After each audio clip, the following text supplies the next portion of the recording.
Muy buenas tardes. Muchas gracias por su asistencia a este acto de la Sociedad Cultural Gijonesa, en el que contamos de nuevo con un buen amigo de nuestra entidad que ya vino en numerosas ocasiones a permitirnos participar de su sapiencia, de su conocimiento. Se trata de Manolo Monereo, politólogo, abogado y uno de los principales teóricos políticos con que contamos en nuestro país, uno de los analistas de la política internacional, de la geopolítica, que hoy viene a presentarnos este libro, cuyo título se presenta entre interrogaciones, Hacia una tercera guerra mundial, que coordina. Es un libro coral escrito por varios autores iberoamericanos. Hay argentinos, está Tirio Borón, hay investigadores brasileños, hay diversas temáticas, todas ellas de la situación política internacional, de geopolítica. Se toca el tema de Ucrania, se toca el tema de fondo, que es el conflicto China-Estados Unidos, y se toca también el tema del Sahel. Lo coordinan junto a Manolo Monereo Carlos Eduardo Martins, que es profesor del Instituto de Relaciones Internacionales y Defensa de la Universidad Federal de Río de Janeiro, y Francisco López Segrera, un profesor cubano que es vicerrector del Instituto Superior de Relaciones Internacionales de Cuba.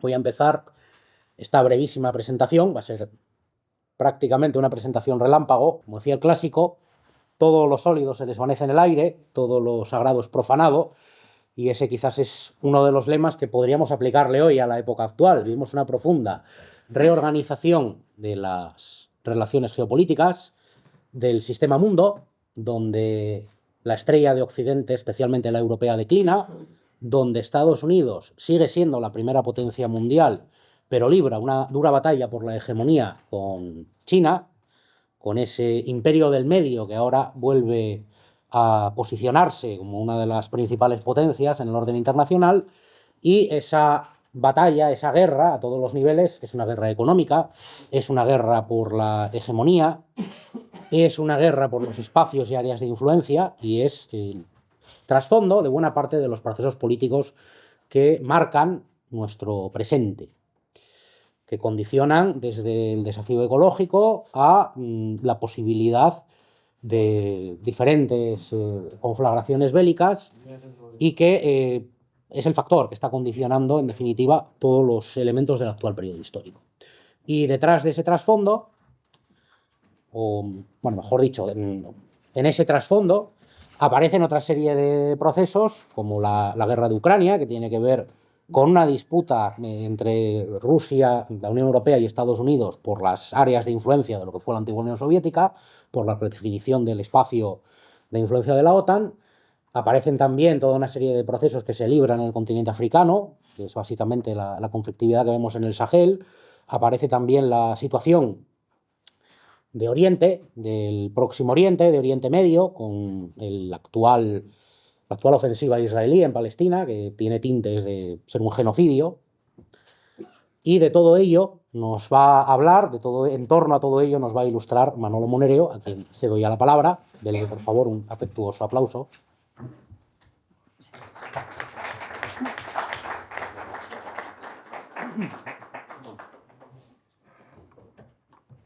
Yo primero agradecer a los que me han invitado esta posibilidad de volver a Gijón, y también para presentar un libro, ¿no? Vuestra asociación tiene muchas cosas que son clásicas, que es la pasión también por la escritura, por el libro. Presentar un libro es una cosa ya de modé. La gente ya no lee. Y es muy difícil pensar sin leer. Y es muy difícil tener un juicio crítico sin leer. Los que escribimos libros, yo llevo como 7 o 8, y coordinando llevo como otros 7 o 8, pues siempre tenemos a pequeñas editoriales como El Viejo Topo, que sobreviven gracias a un esfuerzo casi militante. Entonces,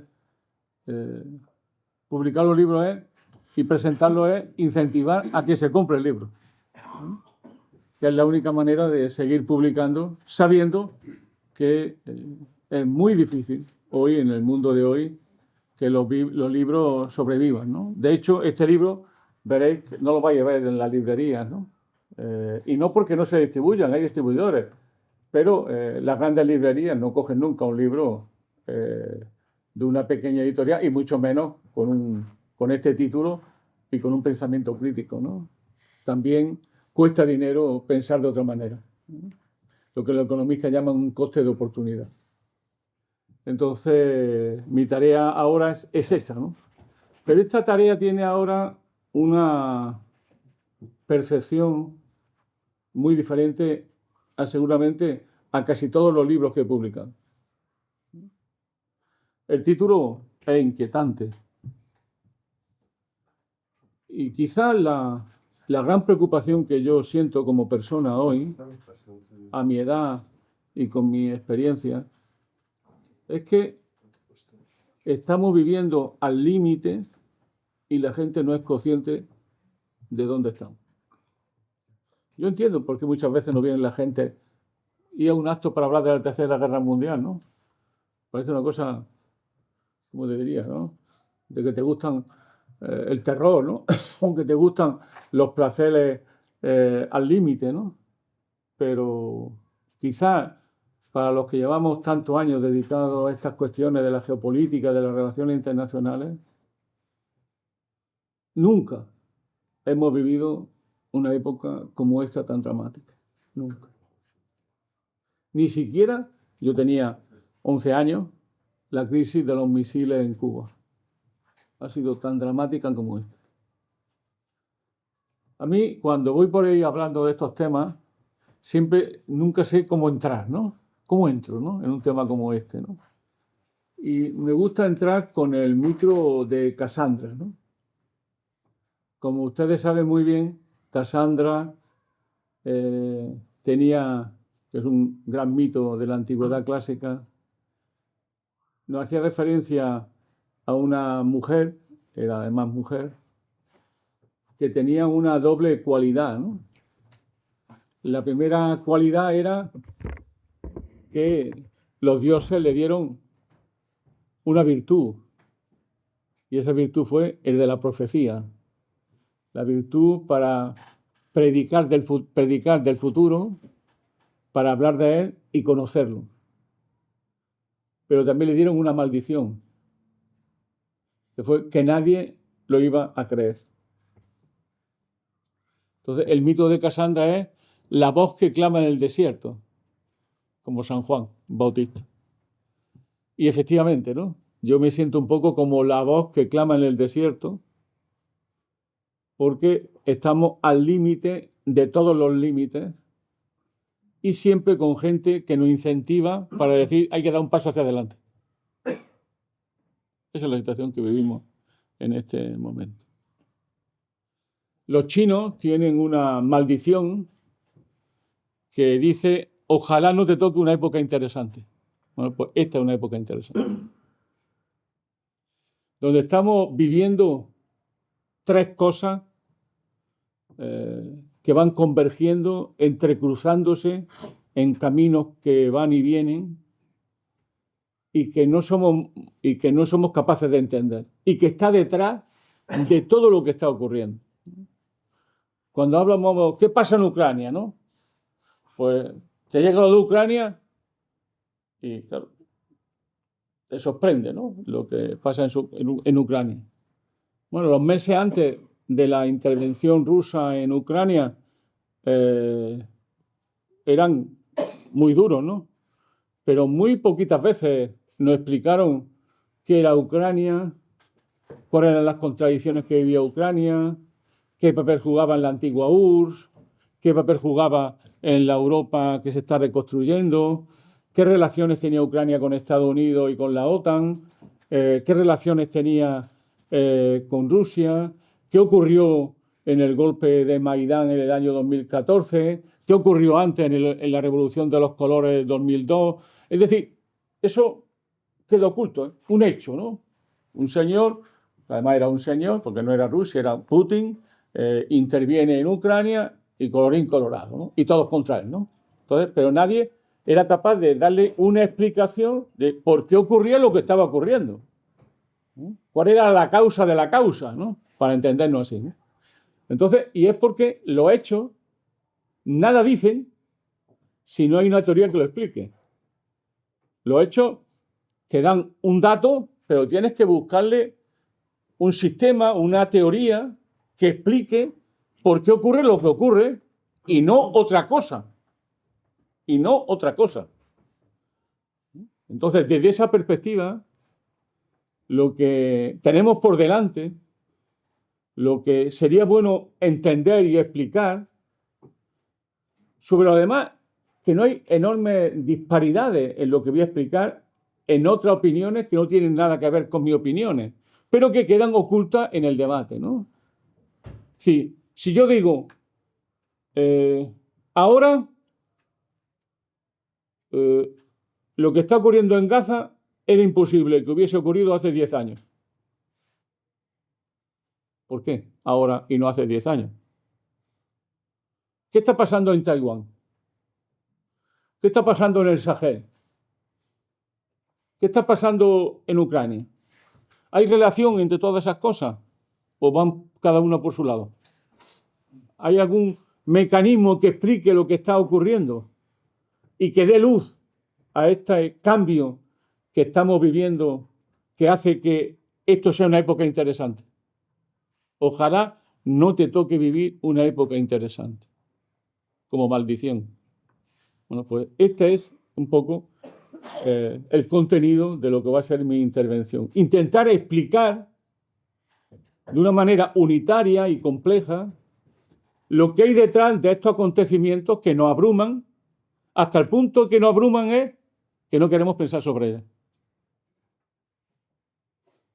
O sea, por mucho menos, ha habido movilizaciones en España de enorme importancia, enorme importancia, por mucho menos.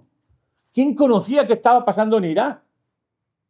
O las fotos de las Azores. Y sin embargo ha habido una movilización en España de enorme dimensión. Sin embargo ahora que la cosa es mucho más grave, mucho más cercana, que está al lado, en Europa, en el centro de Europa, y sin embargo miramos lo que hacen nuestros gobiernos, sospechamos, pero nos miramos y dice, el mundo sigue. Y pretendemos vivir como si lo que está ocurriendo no nos afectara. No nos afectara. Cuando además tenemos en estos días el marco incomparable de una fiesta de las Fuerzas Armadas en Gijón. Que había que mirar si es casualidad o no el que se haga aquí y en este momento. Yo no tengo información, simplemente es que lo que emito es la idea de que algo ocurre cuando ocurre. ¿Qué es lo que está pasando? Pues lo que está pasando es una cosa tan vieja como el mundo, prácticamente. Es que una gran potencia está en declive. Y una potencia se pone en declive porque otras están emergiendo. No es la primera vez que eso ocurre en la humanidad. Hay un libro que se llama Las guerras del Peloponeso, de Tucídides, donde ese que seguramente sea el primer manual de ciencia política y de relaciones internacionales que se escribió en nuestra cultura, en la cultura greco-romana, nos explica cómo había una gran potencia, que era Esparta, y esa gran potencia, que era Esparta, fue desafiada por otra potencia emergente, que era Atenas. Uno era una potencia telurocrática, es decir, una potencia basada en la tierra y en el control de la tierra, y otro era una gran potencia talosocrática, que era una potencia marítima, que se organizaba en torno a Atenas. Tucídides nos explicaba con mucha claridad cuál fue esa guerra entre una potencia en declive y otra desafiante. Y nos cuenta sus relaciones, sus conflictos y la guerra. Algún autor norteamericano, Graham Allison, habla de la trampa de Tucídides, que es esa trampa que él llama de Tucídides. Ocurre que ese conflicto entre una potencia en declive y otra potencia emergente se resuelve con la guerra. Y a eso le llaman la trampa de Tucídides, de la cual hablaré dentro de un ratito más. Bueno, pues eso es un poco lo que está ocurriendo en este momento. Hay una gran potencia que ha marcado toda una historia, como es Estados Unidos, que ha entrado en un declive profundo. Un declive tecnológico, un declive comercial, un declive productivo, un declive cultural, una crisis interna muy profunda y unas relaciones internacionales que están estallando todas sus costuras porque están apareciendo nuevas potencias, algunas anteriores a las propias occidentales, como era China, pero no solo China, sino también la India, no solo la India, sino grandes potencias como Indonesia. Nadie sabe que Indonesia tiene 270 millones de habitantes, que es el país musulmán más grande del mundo. Es decir, están emergiendo otros mundos. Si ustedes se fijan bien, todo ese mundo fueron colonias de Occidente. Pero en el año 1820, por poner un ejemplo, China era la primera economía del mundo y era la primera potencia mundial económica, política y demográfica. Sin embargo, fue vencida porque ellos no tuvieron nunca la capacidad de fuego, el armamento y la industria militar que tenían las potencias invasoras occidentales. Otro gran país era la India, nada más y nada menos que la India, que es una de las más viejas civilizaciones del mundo, donde, como ustedes saben, estuvo en manos de Gran Bretaña durante siglos. Luego, el caso de Indonesia estaba en manos de los Países Bajos. Ambas descubrieron la Compañía de las Indias Orientales, que eran ejércitos privados. Cuando ahora se habla de la privatización de la guerra, eran ejércitos privados que tenían hasta su sistema de justicia directamente controlados por los estados, pero que fueron los que colonizaron ese mundo. Bueno, pues todas estas potencias que fueron dominadas y controladas por Occidente son las potencias que hoy están emergiendo en todo el mundo. La palabra quizás que le explique a todos ustedes es la palabra BRIC, es decir, la palabra que explica que esas potencias además se están uniendo para el enorme miedo que le produce a las viejas potencias que esta gente se vaya uniendo, ¿no? Se va uniendo Brasil, se va uniendo Rusia, que renace con Putin, se va uniendo China, se va uniendo países que ahora han pedido ingresar. Está ingresando nada más y nada menos que Irán, ha ingresado a Arabia Saudita, ha ingresado Egipto, es decir, viejas colonias que llevan un tiempo muy corto de independencia, que han estado viviendo en el mundo euroamericano y que hoy empiezan a unirse buscando un nuevo orden. Delante de ustedes lo que hay es nada más y nada menos que el paso de un mundo unipolar a un mundo multipolar. Y eso es una gigantesca redistribución del poder a nivel mundial. Ustedes que me conocen a mí, algunos de ustedes verán que llevo años hablando de eso. No es la primera vez que hablo aquí de eso. Llevo años hablando de eso. El problema es que la izquierda española lleva años desconectada de lo que pasa en el mundo y hace política como si los temas internacionales no nos afectaran. Es más, ahora que están todos en el gobierno, todavía mucho peor, porque están detrás de Pedro Sánchez sin ninguna posibilidad de intervenir en los grandes problemas internacionales, porque está en el gobierno y les tiene de una u otra manera atadas las manos, si no en la espalda, sí al menos en la cara y en la boca. Entonces, en esa perspectiva, estamos ante un cambio de época de enorme dimensión. Pero ya he dicho antes que esto no es de un día para otro. Hay quien habla de que hubo una época que era el dominio ibérico, genovés, como cuenta Arrighi y Wallerstein, donde esas eran las grandes potencias hegemónicas.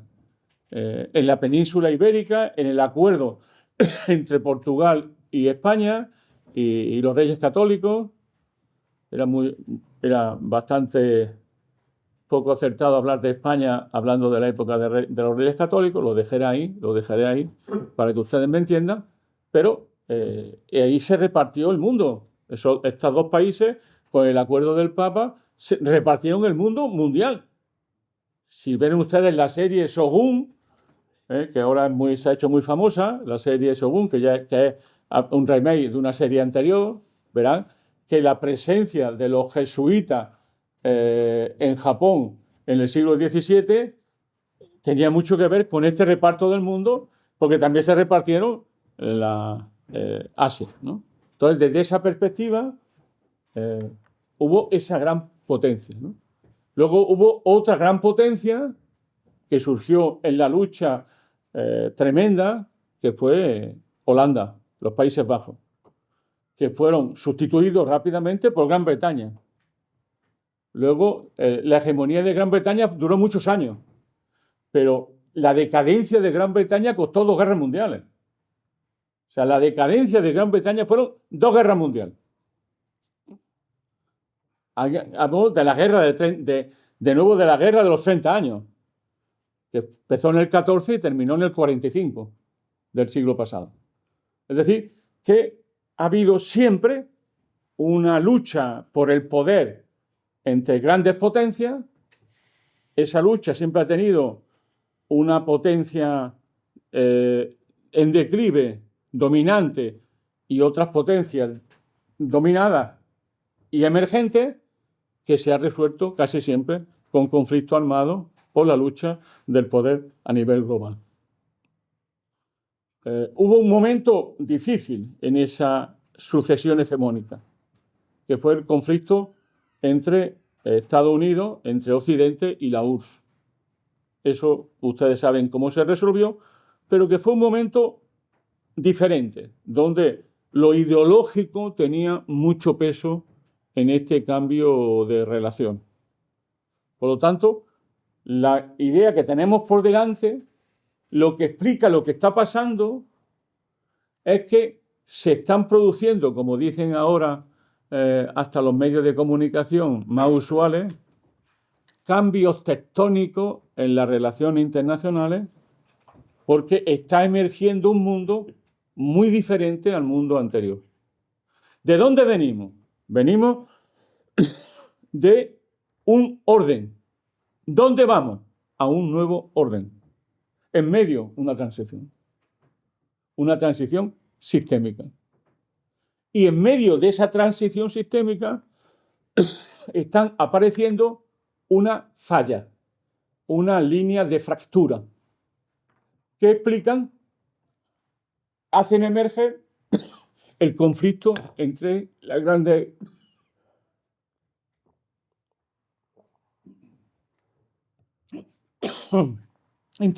potencias. No sé si me voy explicando bien. Una línea de fractura, ¿dónde está? En Europa. ¿Dónde está la falla? En Ucrania. Otra línea de fractura, ¿dónde está? os suenará, Taiwán, mar de China Meridional. Es otra falla.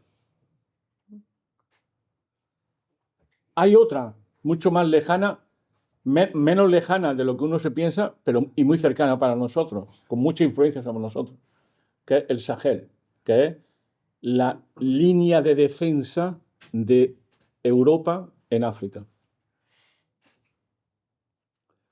Ustedes, no sé si les suena el Sahel, los golpes de Estado que ha habido allí recientemente, la expulsión de Francia de toda la zona, la presencia cada vez más fuerte, por un lado, de China en toda África y por otro lado de Rusia, y lo que ahí se llama que de nuevo África, como ha ocurrido eternamente, es un territorio en disputa. Verán que tienen 3 líneas de fractura. Y luego ha emergido una línea de fractura nueva, que es más vieja, la más vieja de todas, pero que estaba dormitada, estaba latente y que de pronto emerge cuando un 7 de octubre del año pasado Hamás ataca al Estado de Israel. Y aparece lo que estamos viviendo. Lo estamos viviendo, un genocidio delante de nuestros ojos y no pasa nada. Y no pasa nada. O sea, a mí me parece muy bien que el gobierno español de Pedro Sánchez quiera reconocer al Estado de Israel. Me parece magnífico. Tendrían que haberlo hecho hace 30 años, que es desde la paz de Oslo. Pero hay un pequeñín problema. A mí no me importa mucho que se reconozca al Estado de Israel si no acaba la matanza sobre los palestinos en Gaza. Porque puede haber Estado, pero no puede haber palestino en Palestina. Y esto, como esto lo estamos viendo, no es una exageración.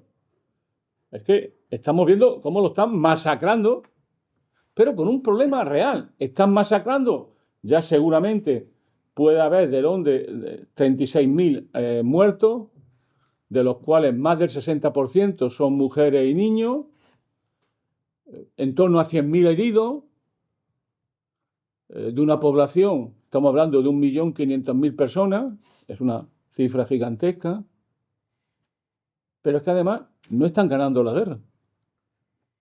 No la están ganando. Es decir, la resistencia armada está afectando muy activamente al Estado de Israel, a pesar de los asesinatos, de los muertos, que además se matan por un ordenador. Hoy sabemos que hay un sistema de inteligencia artificial que selecciona la zona y que tiene una información muy sobresaliente sobre la zona, y las matanzas que hace la aviación, sobre todo, tiene mucho que ver con lo que el ordenador les dice a través de un procedimiento muy sofisticado de inteligencia artificial. Eso es el meollo de lo que está ocurriendo a nivel global. Yo no voy a entrar, si quieren ustedes, luego en el debate entramos en cada una de esas fallas, pero lo que me interesa es que entiendan ustedes lo que hay detrás, porque si no entienden lo que hay detrás, no sabemos dónde vamos. Y luego hay un segundo elemento, que ya habrán podido intuirlo en mi intervención, que es también, que es nuevo. Este segundo elemento es nuevo. Una novedad de 500 años. Que junto con esta crisis hegemónica, está apareciendo otra crisis mucho más grande, que es la crisis del dominio de Occidente sobre el mundo. Cuando los españoles, es muy difícil hablar de españoles en el año 1492, porque España no existía. Había la península ibérica y lo que había son reyes y reinos. Y los reyes católicos eran los reyes de Castilla y de Aragón. Y la reina Isabel era también, tenía hasta, me acuerdo mucho porque era de mi tierra, era de Jaén, ¿no? Entonces era también reina de Jaén. Nunca hablaba de reina de Andalucía, reina de España, sino que tenía los lugares donde ella patrimonialmente, porque tiene una concepción patrimonial, tenía su dominio. Pues Pues cuando se descubrió América, porque por esto no existía antes de que nosotros la descubriéramos, en 1492 aparece la unificación en torno a Cristóbal Colón, la época que algún geopolítico llama colombina, donde el mundo se unifica. De esa unidad del mundo aparecen tres hechos fundamentales en esa unidad del mundo. Aparece la modernidad, aparece los inicios del capitalismo y aparece el racismo como gran criterio de clasificación social a nivel mundial. Hoy lo que tenemos por delante es de una novedad enorme. Es que ese dominio se está terminando. Es decir, por primera vez, una mayoría va a exigir y está exigiendo tener voz, valores y decisión en el escenario internacional mundial. Porque los que mandaban hasta ahora era una minoría, que son la misma minoría que controlaba y que sigue controlando, por ejemplo, el Consejo de Seguridad. Ahora está apareciendo el mundo en su pluralidad. Es decir, por decirlo así, el viejo orden colonial occidental, que desde 1492 ha hecho que el mundo sea occidente, los valores del mundo sean occidente y el dominio del mundo sea occidente, se va a acabar. ¿Sí? Y por primera vez, este mundo va a exigir tener voz propia y decisión. Ya no vamos a mandar nosotros, como hasta ahora. Los blancos ya no vamos a mandar en el mundo, como ahora. Y todos van a exigir parte del poder mundial y que el poder mundial sea el reflejo de su poder en las sociedades.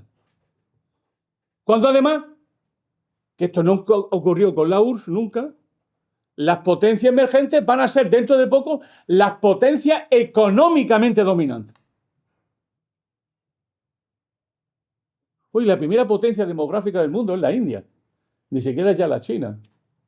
Y India está creciendo al 7%.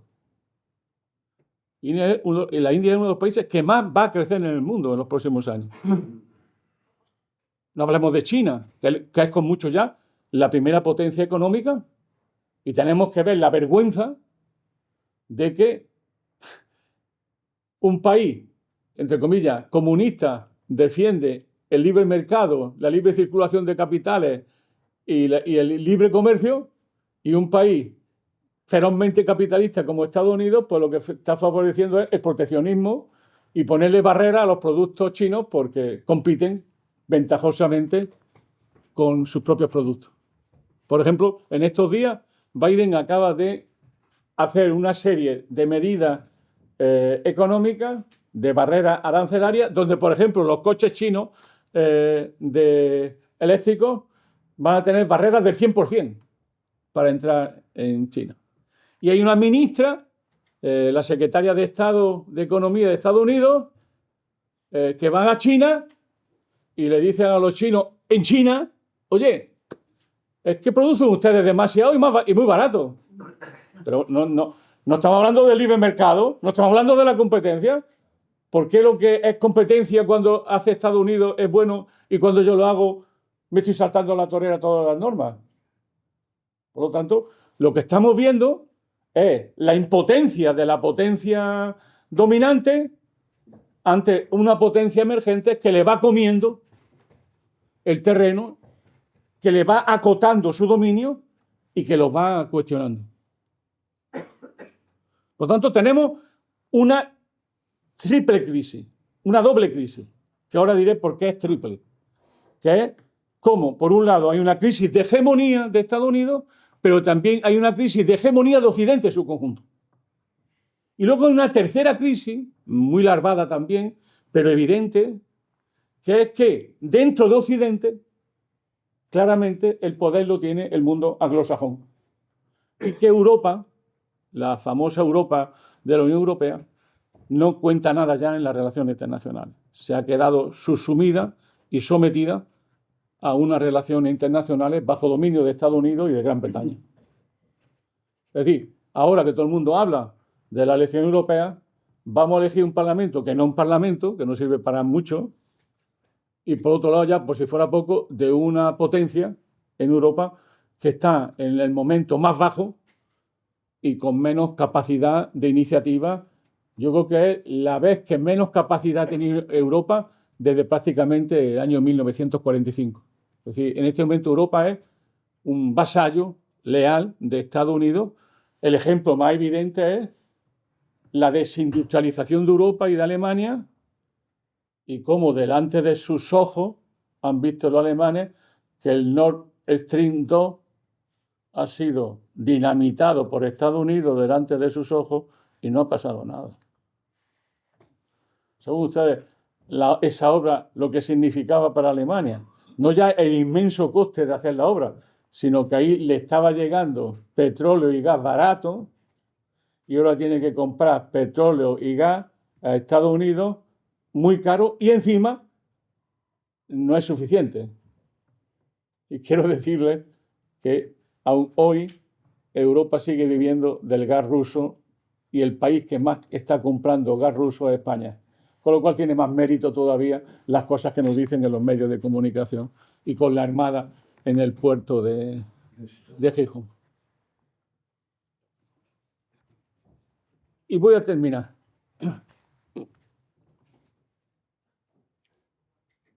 Tucídides, la trampa de Tucídides. ¿Qué pasa cuando una potencia está en declive?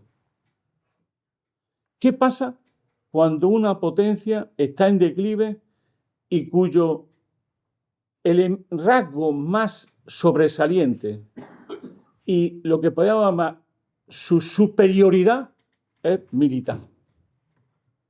¿Qué pasa? Ese es el problema que nadie le explica a usted. ¿Qué pasa cuando la potencia en declive, Estados Unidos, ve que va perdiendo poder? Va entrando en una lenta y algunas veces dramática decadencia. ¿Y qué pasa cuando además esta potencia, frente a las otras, su superioridad sigue siendo militar? Es decir, nadie tiene el poder militar que tiene Estados Unidos. Nadie tiene 800 bases militares en el mundo y nadie tiene más de la mitad del presupuesto mundial económico dedicado al armamento y al gasto militar. Y por si fuera poco, esa gran potencia sabe que en muy pocos tiempos China, Rusia y otras potencias tendrán también más capacidad militar que el propio Estados Unidos.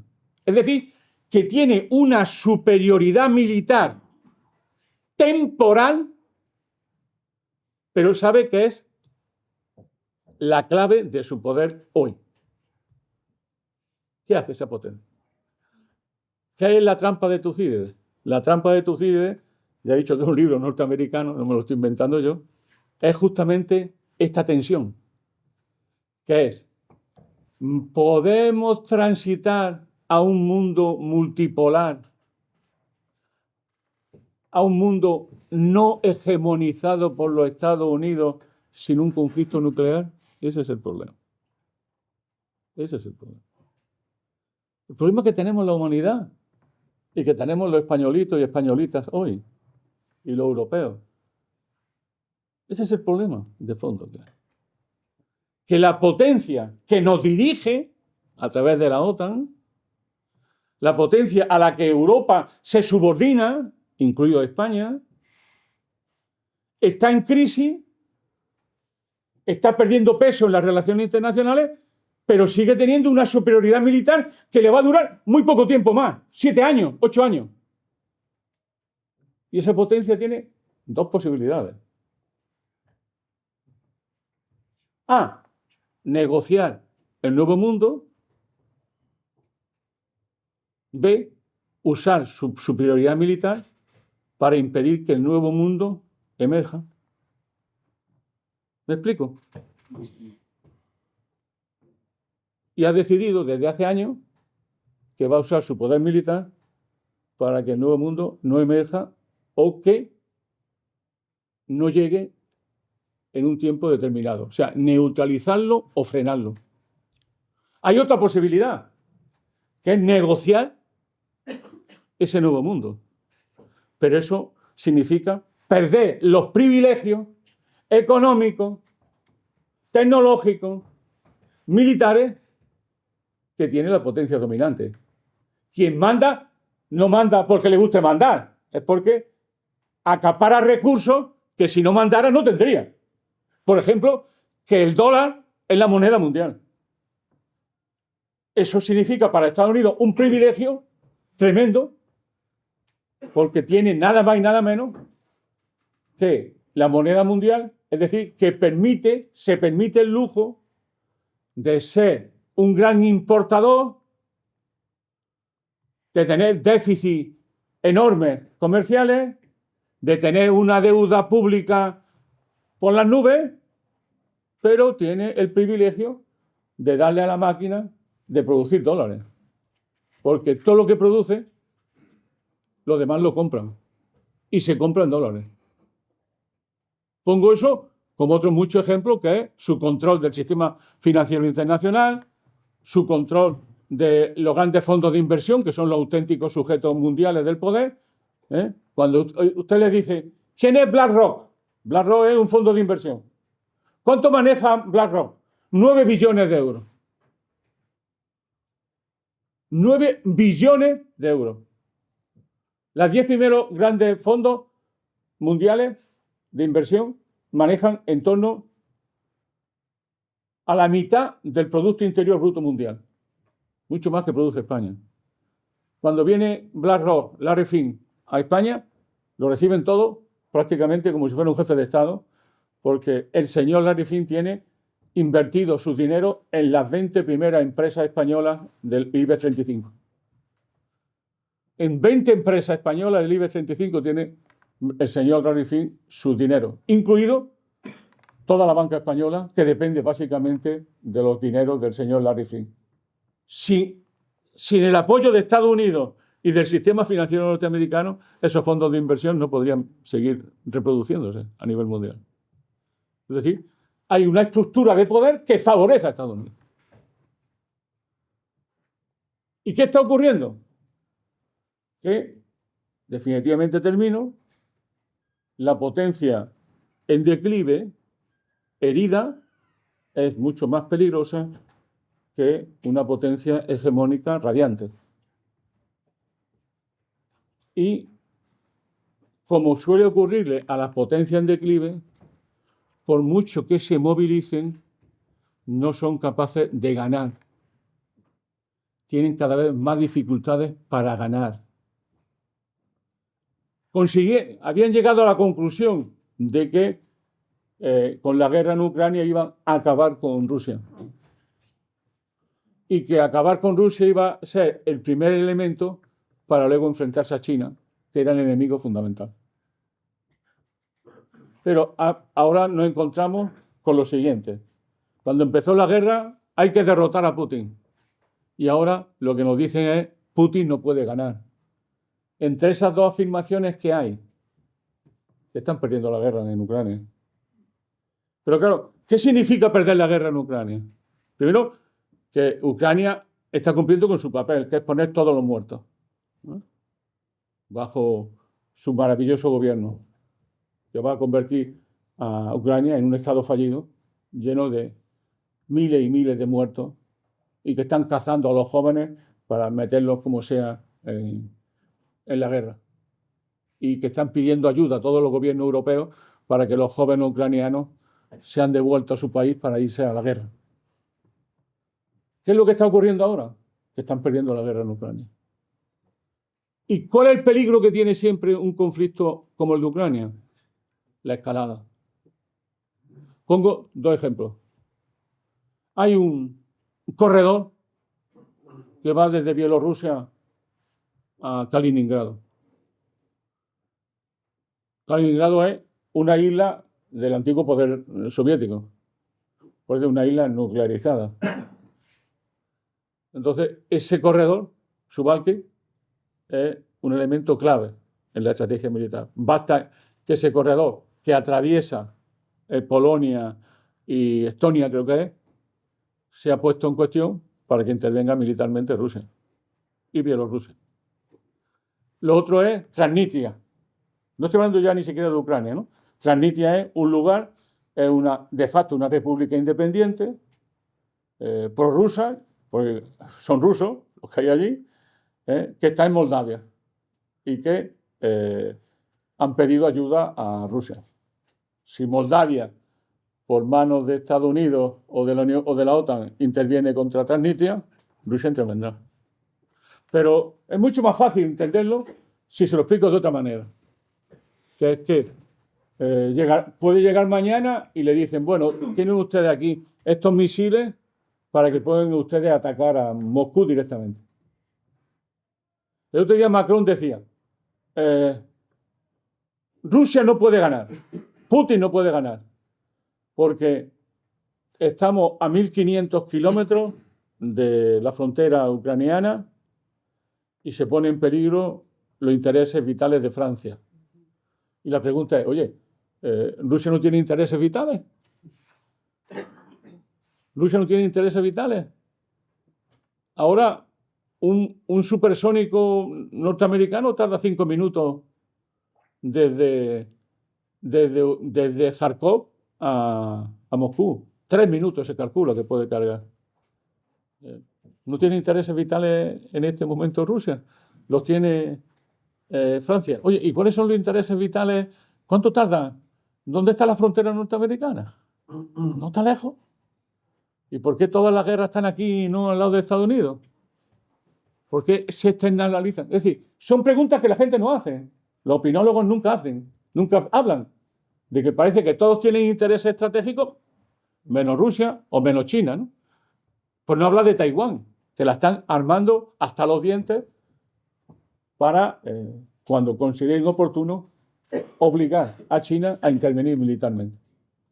Bueno, ese es el problema que tenemos por delante. De eso trata el libro. De eso trata el libro. Trata de una reflexión sobre que estamos al límite, que tenemos enormes dificultades en este límite, que los gobiernos nos están llevando como sonámbulos a una conflagración mundial y que las poblaciones no saben lo que está pasando, ni tienen conciencia ni noción de lo que está pasando. Y que la paz, en el sentido concreto y preciso de la palabra, está hoy profundamente cuestionada, no solo por la guerra, sino algo mucho más grave todavía, que es por una escalada en cada una de las guerras. Fíjense ustedes un ejemplo. Si el presidente Raisi, su helicóptero, hubiese sido bombardeado por un misil que hubiese sido identificado por Irán, que es Israel, ¿qué hubiese ocurrido? No digo que sea así, digo que se hubiese identificado. Por cierto, no olviden ustedes nunca que Israel es un estado nuclear. O sea, Israel tiene bombas nucleares que están prohibidos para todos menos para Israel.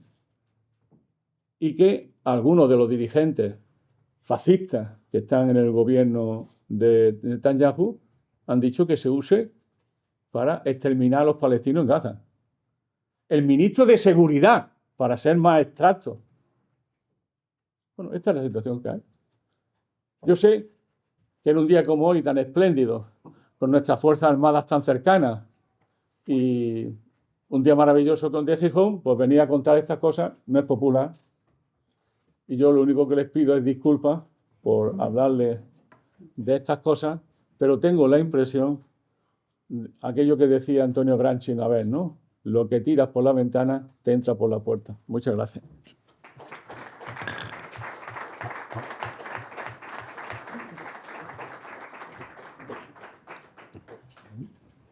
Bueno, pues disponemos ahora de media hora para el coloquio. Quien quiera intervenir, que levante la mano, por favor.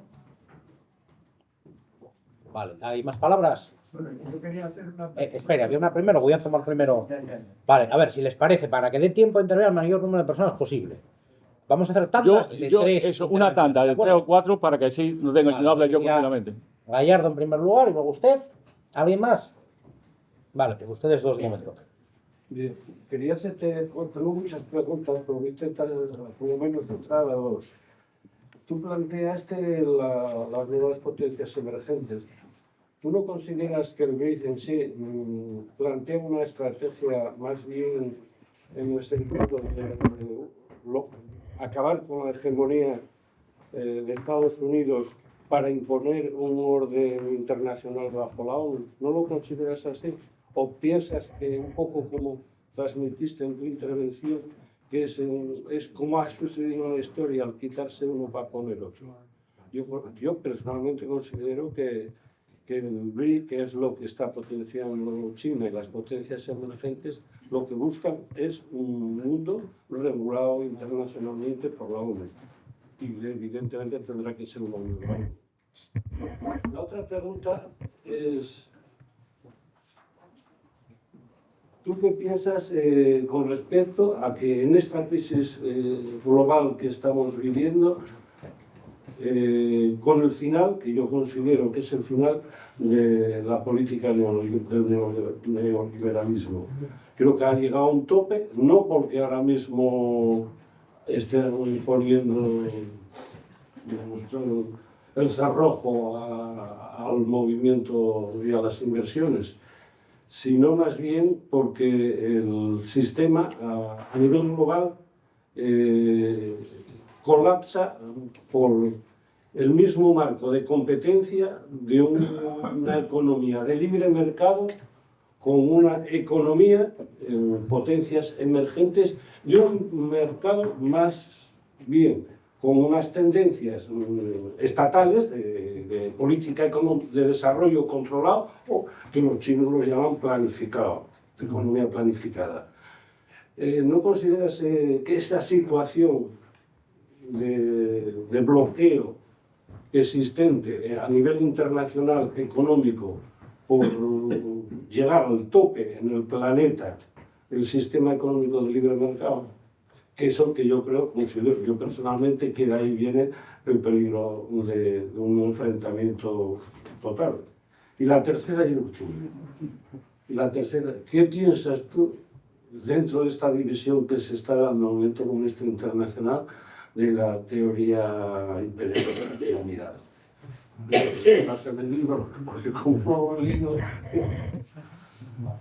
Bueno, pues haga usted entonces su pregunta. Espera, y que no, al final que habías hablado del imperialismo. Sí. Sí, es que era la pregunta que yo iba a hacer, que si esto no lo veíamos ya cuando en el imperialismo fase superior del capitalismo, ya tendríamos que saber esto, digo yo, ¿no?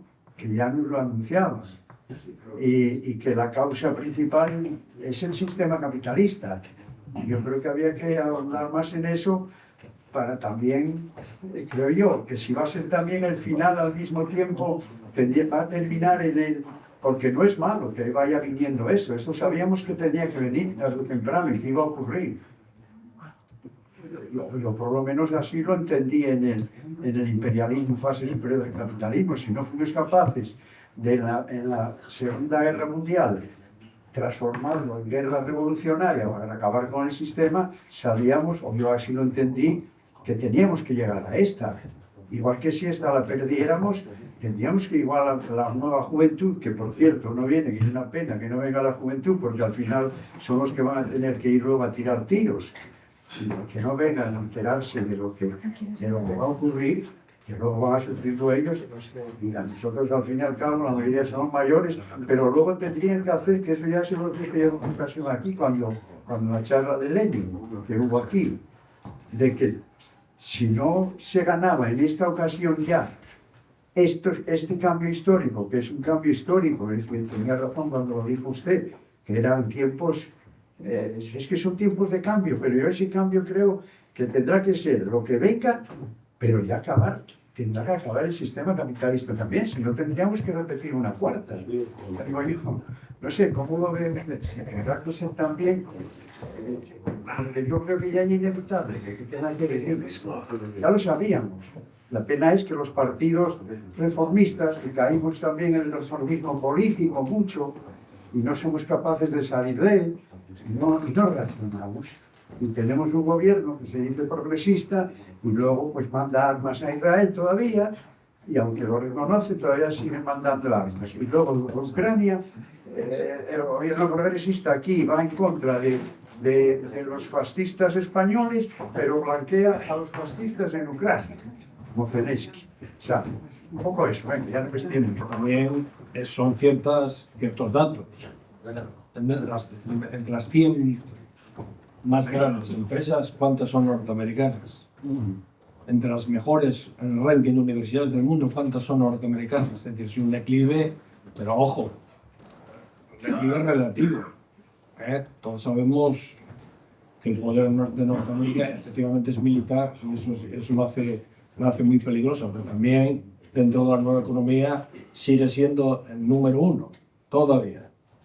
Pero que también digo porque a veces pensamos que el declive ya como una cosa ya para pasado mañana. Yo no lo veo tan claro si se va a pasar mañana. Yo en estas cuestiones y en un tema como este intento hacer una cosa lo más descriptiva posible, ¿no? Y conscientemente mi vocabulario lo uso poco, ¿no? Porque lo que prefiero es que la gente me entienda. Eso hace que intento, sé perfectamente, ¿no?, que hoy las cosas que decimos los comunistas, yo sigo siendo comunista, sigo siendo marxista, o lo intento, como decía Pierre Vilar,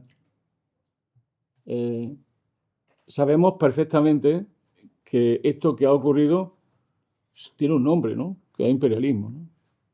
Lo que pasa es que el imperialismo ha ido cambiando históricamente de composición, ¿no? No es lo mismo el imperialismo comercial de las grandes potencias en el siglo XVIII o en el siglo XVII, o el imperialismo que vio Lenin y que tenía en cuenta lo que fue además seguramente el debate más importante en la historia del marxismo, ¿no? O sea, el debate más importante de la historia del marxismo es el debate sobre el imperialismo y sobre lo que fue el capital monopolista, ¿no? Es decir, si ustedes se acuerdan de nombres como Bukharin, Rosa Luxemburgo, Lenin, Kautsky, Trotsky, todos metieron cuña en ese debate, y es porque se dieron cuenta de que el capitalismo que habían conocido estaba mutando. Y entonces esa mutación le dieron el nombre de capitalismo monopolista. A esa mutación intentaron, Lenin lo intentó, explicar lo que estaba ocurriendo en el mundo, los cambios económicos, los cambios tecnológicos, la exportación de capital, la concentración y centralización de capital y, sobre todo, la competencia entre las grandes potencias y el reparto del mundo, ¿no? Eso fue lo que Lenin nos intentó contar, ¿no? Rosa, en la acumulación del capital, lo hace de otra forma, de una manera distinta y desde otra perspectiva, pero también acaba llegando a la conclusión de que se trata de imperialismo. Ella pone mucho el acento en la militarización de las relaciones internacionales y en la guerra.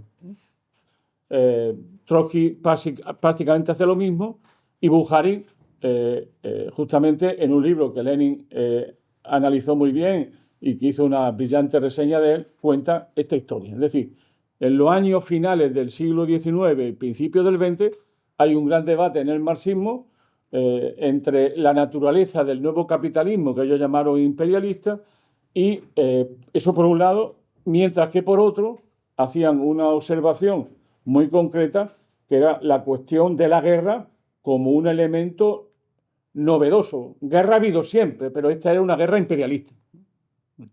Entonces, esa historia es un poco lo que llevó a Lenin a sacar una consecuencia que luego apareció como eje sustancial en lo que fue la Tercera Internacional, ¿no? Que era la idea de que estábamos en una fase imperialista, que esa fase imperialista implicaba una militarización de las relaciones internacionales, que esa militarización llevaba a la guerra y que había que aprovechar la guerra para hacer la revolución. Entonces, ese giro que da Lenin, que lo explica muy bien, Stalin lo explicó también muy bien, con más pedagogía todavía, ese giro fue lo que yo he contado antes de la guerra de los 30 años. O sea, si os fijáis bien, el libro de la directriz política de Lenin a nivel mundial, no tanto a nivel europeo, se cumplió muy bien en esta época que va desde el 14 al año 45. A partir de ahí el mundo cambia y aparecen unas nuevas relaciones bipolares entre la URSS como gran potencia emergente, una potencia revolucionaria, y el Occidente concentrado y unificado en torno a Estados Unidos como gran potencia, ¿no? Entonces ahí es donde aparece ahí qué tipo de imperialismo era ese. Ya era diferente al imperialismo de Lenin. ¿Por qué? Porque en gran manera ya había emergido una potencia, por definición, antiimperialista, que además estaba moviendo el tablero a nivel mundial, hasta el punto de que emergía la clave de todo ese movimiento fueron los movimientos de liberación nacional. Y nada más y nada menos que aparece en el 49 China como un país revolucionario y la gran revolución china, que cambia enormemente el mundo. Seguramente no como pensaban los rusos o los soviéticos, pero que cambia radicalmente el mundo. Entonces, ahora lo que ha ocurrido es que con el fin de la URSS aparece un imperialismo sui generis, que es esto que hemos llamado el mundo unipolar dirigido por Estados Unidos, y que Samir Amin, creo que el que mejor lo explicó, lo llamaba el imperialismo colectivo de la triada, ¿no? Que era el imperialismo colectivo de Occidente. Entonces, por primera vez, Occidente se unificaba en torno a Estados Unidos como potencia mundial, siempre intentando controlar, dominar lo que era el resto del mundo y las viejas colonias, ¿no? Entonces, ese es el mundo que estamos viviendo. ¿Qué es un país, qué es imperialismo? ¿Qué es una crisis del imperialismo? Sin ninguna duda. Del imperialismo que surge cuando cae derrotada la Unión Soviética, que en parte ya estaba en la fase norteamericana del mundo, que, si os fijáis bien, el mundo unipolar ha durado 20 años. Lo proclama el año 91, no llegó a 30 años. En el año 91, George Bush padre, cuando se cae la Unión Soviética, y ha durado hasta la crisis de 2008-2009. Esa crisis es la que el parteaguas, a mi juicio. La crisis de 2008-2009 rompe ya las relaciones internacionales y ya genera un nuevo mundo. ¿Por qué? Porque en el 2008-2009 sale China al rescate. La economía mundial se hundía y llegó China y dijo no se va a hundir. Y entonces ella hizo enormes inversiones y entonces apareció de que ya Estados Unidos no podía controlar el mundo, tenía que cogobernarlo al menos con China y con las grandes potencias emergentes. Los BRIC, ¿qué son los BRIC? Son una alternativa al viejo orden. Le podemos intentar caracterizar si se trata, claro, se trata en principio de otro tipo de capitalismo. Podríamos decir un capitalismo organizado. Se trata de un capitalismo productivo, porque en gran medida el capitalismo norteamericano es parasitario, financiarizado. La fábrica mundial es China, pero no solamente China, es también la India. Entonces, estas potencias que se están organizando, que algunas son aliados estratégicos de Estados Unidos, como Arabia Saudita, por ejemplo, que es decisiva. Estas potencias que se acaban de subir al carro desde enero de este año de los BRICS, ¿qué es lo que pretenden? Un nuevo orden internacional, nuevas reglas que les permita a ellos autogobernarse, mejorar sus condiciones, porque se ven oprimidos, coartados, limitados por el poder económico, político y militar de Estados Unidos. Esa es ¿sabes? Los BRICS son una alternativa a ese orden mundial. Hay BRICS que tienen un sesgo mucho más pro-norteamericano, hay otros, que yo creo que es básicamente Irán, Rusia y China, que tienen otra disposición porque ese trípode está reorganizando fundamentalmente lo que es Eurasia. O sea, Eurasia, la isla del mundo que decía Mackinder, Eurasia se está reorganizando en este trípode entre Irán, China y Rusia, que como ustedes saben, económica y políticamente son cosas diferentes, pero en torno a la cual hay una alianza estratégica. Hay otro país, que es la India, que ese juega solo, ese juega a su juego, que es lo que suele ocurrir cuando hay un orden bipolar, que siempre hay quien intenta aprovecharse la disputa para sacar ventaja y surgen los no alineados. Y entonces hay un mundo no alineado que la potencia que va dirigido va a ser la India, básicamente, que es aquellos que están de acuerdo con el orden, con un orden multipolar, con un nuevo orden, con una nueva regla, que o bien no tienen fuerza suficiente para enfrentarse a Estados Unidos, o bien van a sacar ventaja del enfrentamiento entre Estados Unidos y China. Y eso quien mejor lo puede hacer es India, que tiene viejo diferendo y vieja competencia con China, vieja alianza con Rusia y a la vez China, que tiene una alianza estratégica con Pakistán. Entonces, en esos mundos, por así decir, hay intereses entrecruzados, pero la tendencia de fondo es a buscar un mundo multipolar donde las voces de las grandes potencias emergentes sean tenidas en cuenta y que establezcan nuevas reglas y nuevas instituciones internacionales. ¿Qué es lo que viene? Lo que viene es, como toda transición, lo que viene es un conflicto, una situación que puede durar mucho tiempo, porque como dice muy bien el compañero, el declive norteamericano es relativo y es relacional. Hay una decadencia, pero Estados Unidos sigue manteniendo los resortes políticos internacionales en sus manos. Controla el Fondo Monetario Internacional, o sea, controla el sistema financiero, controla el Banco Mundial, controla la Organización Mundial de Comercio y las instituciones económicas financieras mundiales, las que hacen posible que los grandes fondos de inversión norteamericanos dominen todo eso, todas esas instituciones de poder financiero, de poder económico, de una u otra manera, están al servicio de Estados Unidos. Eso es lo que quieren poner las otras potencias, quieren eliminar, para crear nuevas reglas del juego donde ellas se sientan más libres y puedan seguir prosperando. Y no limitados por el inmenso poder de Estados Unidos. Pero a su vez, no se olviden ustedes una cosa, y termino, que tiene mucha importancia, ¿no? Que tiene que ver con esto del neoliberalismo que tú decías, que es una intervención muy pertinente. Que el neoliberalismo está terminado. Se sigue hablando de eso, Milei sigue hablando, pero Milei ya no habla de liberalismo, es otra cosa. Lo que dice Milei es otra cosa.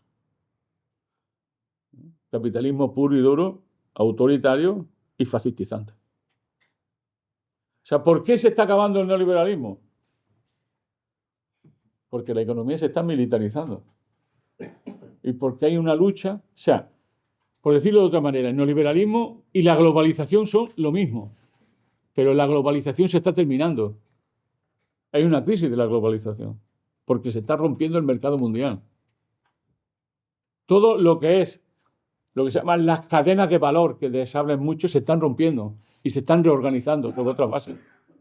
Cuando Estados Unidos le dice a China que el TikTok lo tiene que vender o se lo vende a una compañía norteamericana, o si no, no lo van a permitir en Estados Unidos, ¿qué está diciendo? Eso que tiene que ver con el libre mercado. El libre mercado funciona y funcionaba porque Estados Unidos estaba detrás. Era el libre mercado que funcionaba en favor de Estados Unidos. Cuando esa misma regla la aprovecharon los chinos, dijo Estados Unidos, pues ya no juego. ¿Por qué? Porque ya no le interesaba el juego, porque los chinos habían controlado la partida. Entonces, eso es lo que estamos viviendo ahora. Y ahora mismo, ¿qué está haciendo Estados Unidos? Se está reindustrializando de nuevo. Está en una estrategia proteccionista de nuevo. Y está intentando que muchas empresas, por ejemplo, algunas muy importantes alemanas, dejen Alemania y dejen Europa para irse a Estados Unidos. Eso lo estamos viendo delante de nuestros ojos.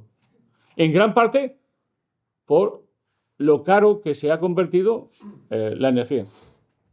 Cuando antes la tenían gratis, prácticamente a precio gratis, es así, masiva, y que esa energía la producía para Europa Rusia. Porque además Rusia, económicamente, es complementaria de Europa y no antagónica a Europa. O sea, Rusia necesitaba y siempre ha estado dispuesta a inversiones extranjeras, por ejemplo, alemanas. Y a su vez, Alemania sacaba pingüe beneficio del gas, de las materias primas rusas. Pero ¿qué ocurre? Que los actores van cambiando en este conflicto, en esta guerra, ¿no? Entonces, Rusia ha aparecido ahora como algo que muchos sabíamos que existía, pero que no se sabía o no se quería saber, ¿no? Que sigue teniendo un complejo militar industrial inmenso, que tiene una tecnología muy avanzada, que tiene un gran poder y que mira por dónde es la mayor productora de trigo del mundo, cuando hace 15 años tenía que importar trigo de Ucrania. Y hoy es la primera productora mundial de trigo. O sea, cuando todo el mundo está en crisis, Rusia tiene capacidad de producir materias primas minerales, materias primas vegetales, y tiene una enorme capacidad tecnológica que, en alianza con China y con Irán y con Corea del Norte, la convierte en una potencia muy difícil de batir militarmente, pero también económicamente. Entonces, como las cuentas no le salen a Estados Unidos, el peligro es la escalada, como he dicho antes, ¿no? Por eso, hoy lo que está emergiendo es una serie de potencias que, como suele ocurrir en la vida, que además tienen detrás, que son las grandes potencias demográficas, que son la mayoría de la humanidad, para entendernos, pues esas potencias lo que están propiciando es nuevas reglas, nuevas instituciones que tomen nota de que el mundo ya no es el controlado por Estados Unidos y por Occidente, que el mundo ya es otro. Y hay que darle la voz a los negros, que hay que darle la voz a los amarillos, que hay que darle la voz a las miles y miles y millones de personas que hay en el mundo que hasta ahora no tenían voces porque todo lo controlaban las grandes potencias dirigidas por Estados Unidos. Ese mundo se ha acabado. Entonces, el problema es que esa transición es dramática y que lo más grave de esto es, por un lado, que la izquierda, la que a mí me interesa, no el PSOE, no se da cuenta de este cambio como digo yo, cambio no ya de página, sino de cambio de etapa histórica, y que por otro lado no sea capaz de aprovechar esta nueva etapa para reencontrarse a sí misma, refundarse y avanzar como parte de este mundo. Porque al final, ¿qué es lo que estamos discutiendo, compañeros y compañeras? ¿Qué estamos discutiendo? Es muy simple lo que estamos discutiendo. Este mundo, como tú decías muy bien, era nuestro mundo. El modo de producción capitalista. Era nuestro mundo. Era nuestro mundo. O sea, cuando dicen, bueno, tú es que eres muy pesimista. No, yo no soy pesimista, todo lo contrario, yo soy optimista. Hombre, lo que ocurre, ¿cuál es? Que el imperialismo siempre te puede pegar, te puede llevar a un conflicto nuclear. Pero el mundo que viene se parece más a mi mundo que al mundo de Milei. Pero también al mundo de Pedro Sánchez. Entonces, ese mundo que podría ser para la izquierda una oportunidad para reconstruirse, reforzarse, para intentar ser un sujeto activo en las nuevas relaciones internacionales, lo que nos está convirtiendo es en un sujeto pasivo en manos del viejo mundo, del mundo que va a perecer, que es el mundo de Estados Unidos, el mundo de una Europa incapaz de ser un sujeto político internacional autónomo y que sigue detrás de Estados Unidos. Esa es la gran oportunidad que tiene la izquierda. Y sin embargo, la izquierda está muriendo en manos de la decadencia del imperialismo norteamericano y de una Europa sin alma en manos de la OTAN. Hoy la dirección política de Europa la lleva la OTAN, ni siquiera la Comisión Europea. Hoy Van der Leyen, ¿quién es? La von der Leyen. Nada. Un instrumento de Estados Unidos y de la OTAN. Por eso yo creo que ese es el gran problema que tenemos en España, al menos desde 2008, 9 y 10, que la izquierda no ha sido capaz de entender lo que estaba ocurriendo y queda subalterna de otras izquierdas que además están desapareciendo en todas partes. ¿Había otra palabra pedida? Sí. Vale. No, bueno, 2026, sí, no, muy 10 bueno. minutos más, entonces. Básicamente era, por un lado, agradecerle a Manolo tanto la presencia aquí, siempre es bienvenido. Por cierto, que están los libros ahí, ¿eh? Sigue. Además, siempre tienes la oportunidad de venir e ir a visitar siempre a Jovianos. Manolo, siempre que viene, siempre le hace una visita a la casa de Jovianos.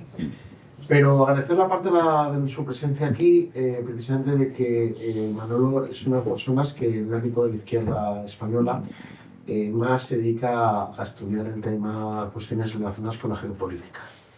Creo que la ausencia de ese estudio y de esa práctica en la izquierda española son los grandes déficits que tiene la izquierda española, que creo que más que basarse en ocasiones en de carácter material, se basa en ocasiones, acabamos siendo ciertos repetición de permanentes clichés de carácter moralista que pueden estar bien como declaración de intenciones, pero que no explican el mundo en el que estamos. Para ir un poco, muy brevemente, al inicio que planteaba Manolo, hablaba de un artículo, bueno, de un libro, un artículo que se convierte en libro, que es La trampa de Tucídides, que yo recomiendo a la lectura tanto del artículo como del libro de Graham Allison, que escribe en 2015, si no me equivoco mal, New York Times, precisamente titulado así, hablaba de lo que estaba comentando Manolo. Para poner una parte optimista, en ese artículo y en ese libro, Graham Allison analiza 16 casos, de los cuales 12 acaban en un conflicto. Quiere decir que al menos hay 4 los que no acaban en un conflicto, digo, por la importancia del interés del asunto, y que no todo está, evidentemente no estamos necesariamente, la historia no es dinámica, no es mecánica, ¿no? Pero sí que tenemos que entender y comprender la importancia, por un lado, creo que una expresión que me gustaría hacer, ¿no? Que tiene desde el ámbito del campo de la izquierda y entender, analizar los procesos internacionales, los procesos mundiales, cómo afectan a nuestra acción política, porque en ocasiones quedamos en cuestiones políticas de carácter que son sin duda importantes, pero que dentro es una parte más dentro de un gran campo de juego y estamos viendo solo la parte concreta que nos afecta aquí, que es importante, y no estamos viendo lo que está marcando ahora mismo esta época, que yo creo que ahí estoy de acuerdo claramente con lo que plantea Manolo, que es un cambio del centro geopolítico mundial y un cambio de la hegemonía mundial. Y eso es lo que está marcando el desarrollo histórico, es decir, el paso inevitable, en mi opinión, por cuestiones económicas y demográficas del peso del mundo occidental o anglosajón, directamente podríamos decir un tema tapa, a un mundo con una hegemonía. No, se habla mucho de China, pero hay que poner a más actores. Hay que hablar de la India, Brasil, el continente africano con una importante evolución demográfica que viene, ¿no? Incluso países como México. Es decir, creo que ese mundo, ese cambio es inevitable.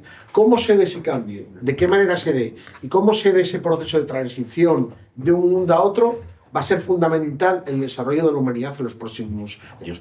Y solamente recalcar, es muy importante que tengamos siempre presente que cualquier proceso de análisis que estemos haciendo de política a nivel de elecciones europeas, o sea, está marcado profundamente por ese cambio geopolítico. Hoy en día, hacer política sin entender los elementos, las reflexiones de carácter geopolítico y estratégico, creo que es un ejercicio absolutamente vacuo y vacío. Yo estoy muy de acuerdo con eso, de lo que acabas de decir, ¿no? Pero sobre todo porque insisto mucho en un tema que tú planteas, que es este de que no hay nada escrito ni siquiera que esto vaya a una guerra nuclear. Que eso va a depender en gran parte de las poblaciones. O sea, la cosa más dramática que estamos viviendo no es que hay una amenaza de escalada nuclear, sino que la gente no es consciente de esa amenaza. Sí, dime. Sí, ya. Me corto para que tú hables. También lo que planteas de el tránsito que va a suceder, las fuentes de energía van a ser claves también. Claro. Y el cambio climático. Entonces, quien controla las fuentes de energía controla una buena parte del poder económico, no cabe duda. Pero no dar al traste el cambio climático, o como una breve exposición de cómo se encaja el cambio climático en esta lucha y esta transición que nos comentas. Lo que pasa es que, como te decía, son dos procesos que tienen, como digamos, un ciclo determinado, ¿no? Es decir, lo que pasa es que entrechocan los ciclos, ¿no? Hay un ciclo que es la crisis climática, que todos sabemos que es dramática, que tiene una larga duración, que sin embargo los efectos los estamos viendo, y luego hay otro ciclo que es el ciclo, podemos decir, geopolítico, que entrecruza con el ciclo climático, pero que tiene una peculiaridad, ¿no? Que puede agravar toda la crisis climática, ¿no? No hay nada más dramático para la humanidad que un conflicto nuclear, para todas las consecuencias. Es decir, entonces se puede decir que entrechocan. Lo que ocurre es que también la transición es una transición energética. La transición es también un cambio de lo que podemos llamar una reconstrucción ecológica del sistema productivo, ¿no? Que eso va a requerir enormes inversiones, pero que ya, por ejemplo, la está haciendo China, ¿no? O sea, China, te encuentras que en Shanghái, por ejemplo, ¿no? Eso lo he presenciado yo directamente, ¿no? En Shanghái están todos los modos de producción del capitalismo, están allí en 100 kilómetros cuadrados o en 200 kilómetros cuadrados. Está la primera revolución industrial, prácticamente los ves lo que fue la primera revolución, la segunda revolución industrial, la tercera, la revolución, y ya están en la cuarta. Y todo está en el medio, ¿no? Y a su vez China, pues está haciendo, se ha convertido en algo, por ejemplo, que Estados Unidos quiere obligar a Europa a que ponga fin a la compra de fotovoltaica a los chinos. Y que todo lo que son paneles solares, todo eso, los chinos se están convirtiendo en los primeros productores del mundo de ese tipo de cosas. Entonces, como son muy baratos y además es energía alternativa, Estados Unidos quiere impedir que Europa los compre, porque ya lo va a impedir que los compre Estados Unidos, ¿no? Para seguir ahondando. Pero China ya está en un proceso de aprovechamiento de todo lo que podemos llamar la versatilidad de todos los modos de energía de producir, ¿no?